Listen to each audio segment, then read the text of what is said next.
Hello, good morning, warm welcome to your My Investment Mastery series. I am Priyanka Bhatia from Women on Wealth, and today we're going to talk again about mutual funds and one kind of mutual funds which are aggressive hybrid funds. So let's begin defining them right away while our people join in. And whenever you notice I am looking somewhere, I'm looking at my laptop screen where I have made notes for all of you. So aggressive hybrid funds, what are they? They are a combination of debt and equity.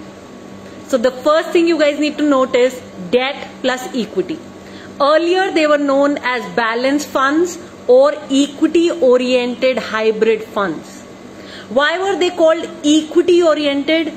Because a major portion of investment is done in equity here. They are a combination of debt and equity, but still a very major portion is invested in equity. The more I see such funds, the more I notice that 65, 80%, 70% money is invested in equity in such aggressive hybrid funds.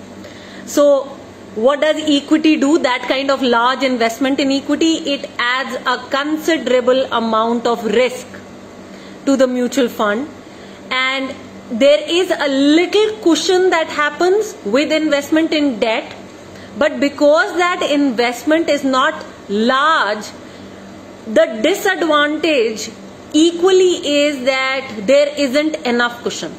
So while the advantage is there is some cushion, but the disadvantage at the same time is that there isn't enough, because if say 80%, 85% of the money is being invested in equity, then it is like more like it's like an active equity fund. So that's a disadvantage and an advantage that I've told you already about. So the cushioning helps, say equity markets, they have peaked, so the fund managers will take money out, exit, and they will put the money in debt. So there is this balancing act which keeps happening with aggressive hybrid funds. These funds have been quite popular for many years now, and this is because they combine equity and debt. The assets under management have increased a lot, which means a lot of investment has happened in such funds in the last few years, and there are a lot of new investors which have entered the market with such funds. So if you understand it from the definition that it is for conservative investors, investors who understand equity and debt both, but they are yet not very comfortable with full equity. They're okay with say 65 or 80% equity investment, but they're not yet okay with that 100% money invested in equity. Also, they're looking for a little balance with debt and equity, so they are willing to hire a fund manager and pay that expense. So it is majorly for conservative investors, investors who are not fully comfortable with equity funds right now, and they want to combine equity and debt. So now I am coming to the advantages and disadvantages of aggressive hybrid funds.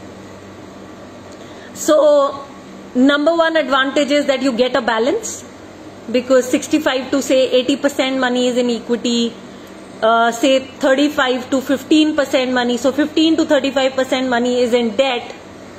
So there is a combination that you're getting. So you're getting in a way best of both, if you can call it that way, because when the equity markets go very high, you've made good money in the fund, then the fund manager exits from equity and jumps into the debt investment. So there is a lot of balancing which is happening constantly. Okay, between debt and equity, there is a lot of balancing which is happening, and this balancing helps investors in changing their stand from equity to debt.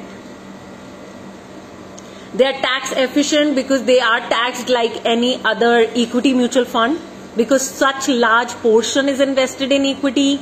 So they are taxed, treated like any other equity mutual fund, so very tax efficient.